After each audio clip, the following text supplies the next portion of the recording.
Hi, St. Francis School. It's Sarah here. Welcome back from your Easter holiday. I hope you had a really lovely break. Maybe you were able to travel a little bit further. Maybe you were able to visit some friends for the first time in a long time, or maybe some family members. Well, it's great to be back with you. And today we are going to be thinking about respect. So I've got a few questions for you, and I was wondering, what do you think it means to have respect for somebody? Hmm. Well, I think it means that you admire them. You think it's worth giving them your time. You think it's worth listening to them. They are worthy of your respect. They're worthy of you giving them time. They're worthy of you listening. Well, today I want to talk about somebody that we've heard a lot about in the last week. Go on, I know you can guess who it is. Prince Philip. Prince Philip died 10 days ago, and he had his funeral on Saturday. You may have seen it on the television or on the news. There were lots and lots of soldiers outside a beautiful church on the edge of London. But we're going to just think a little bit more about him because he was an amazing man. So there we go. There's Prince Philip. And as I said, he was the Queen's husband. I'm sure you already knew that. And he was 99 when he died. And you might want to stop the video and just have a chat about what else you know about him at this moment. So if you want to do that now. Well, we're just going to take a moment and think about some of the things that he did.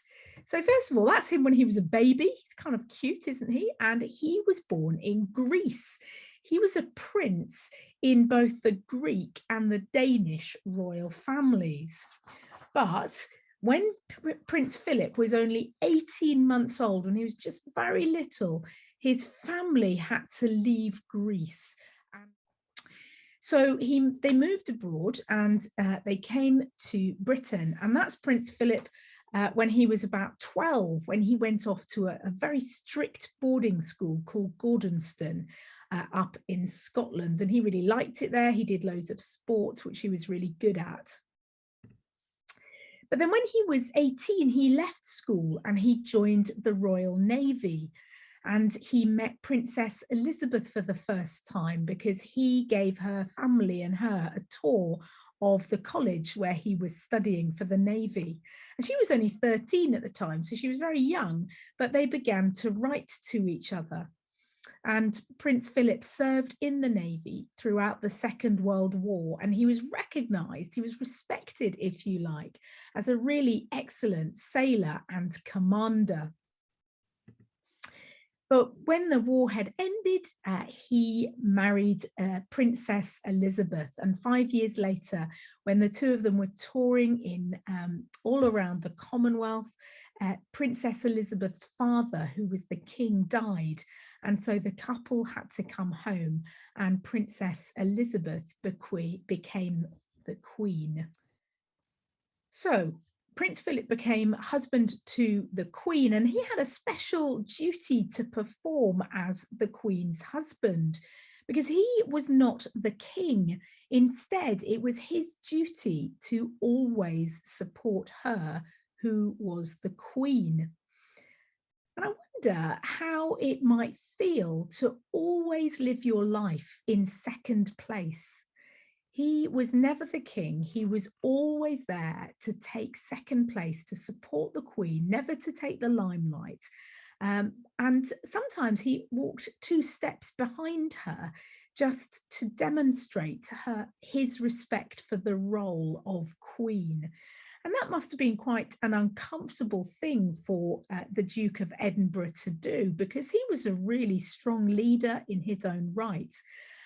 But he understood that being married to the Queen, that's what he had to do. And, you know, Prince Philip found loads of ways to support the Queen in her job, and he made a real difference to the world. He was telling us that we need to be concerned about the environment and the world we live in, about climate change, years before most of us even thought about it. I mean, but he also got stuck into an award scheme called the Duke of Edinburgh Award Scheme. And you might have heard of that. It's a brilliant scheme for young people. You can do it when you're at secondary school and you can learn new sports, new skills, and learn all about yourself and how to be a leader yourself, something that is really great for everybody to get involved in if you have the opportunity, and I'm sure that you will. Well, the Duke of Edinburgh, completed apparently 22,000 royal engagements on his own. And he appeared with the Queen for the last time in public last summer in July. And this photograph was taken to remind us of his 99th birthday last year. So I started off talking today about respect, and we thought about what it meant to be respectful of somebody. If you have respect for somebody, they are worth taking up your time. It's worth you taking your time to listen to them. You might decide that you want to copy the good bits of their life if you respect somebody. You might want to take their advice if you respect them. So after hearing a bit about the Duke of Edinburgh, why don't you stop the video for a moment and think about whether you respect the Duke of Edinburgh and what it is you respect about him. What makes him worth it? What makes him worth our respect? Just take a moment and stop and have a chat about that.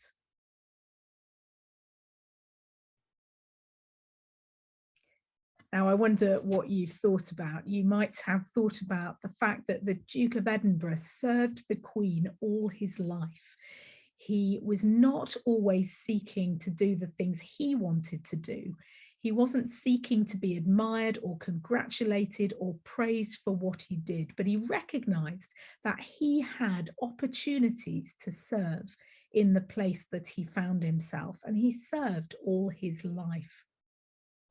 And this can be really difficult. It's not easy to do things for somebody else all the time, because we all want to do things our way. And actually, we all want to be told that we're great at things.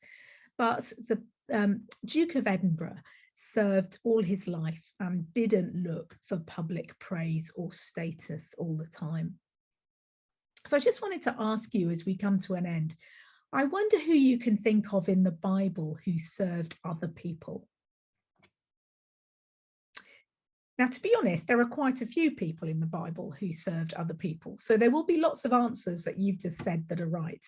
But I was just thinking about Jesus, because the whole reason that he came to earth was to serve other people, to serve us. He is worthy of our time and just to listen to him. But also, he thought that we were worthy of his time, because he loves us and he thinks every single one of us is worth his time. Why don't we just take a moment as we come to the end of our time? Maybe think about what it means for us to serve other people. Who would you like to be your example? You can have lots of examples, but it's really good when you can see how other people serve and then decide how you will do it. So what are things about Prince Philip that you think are really good examples? Maybe it was things like always putting somebody else first. Maybe it was how he looked after the environment. Maybe it was just how he was always really faithful to the Queen in absolutely everything. Maybe you'd like to go and do Duke of Edinburgh Award. Maybe you've got friends you respect and you think they're worth their time. Maybe tell them why you think they're worth it. And maybe you could have a think about what it means for us to serve and also to make a difference in the world right where we are. And so why don't we say a prayer together as we finish?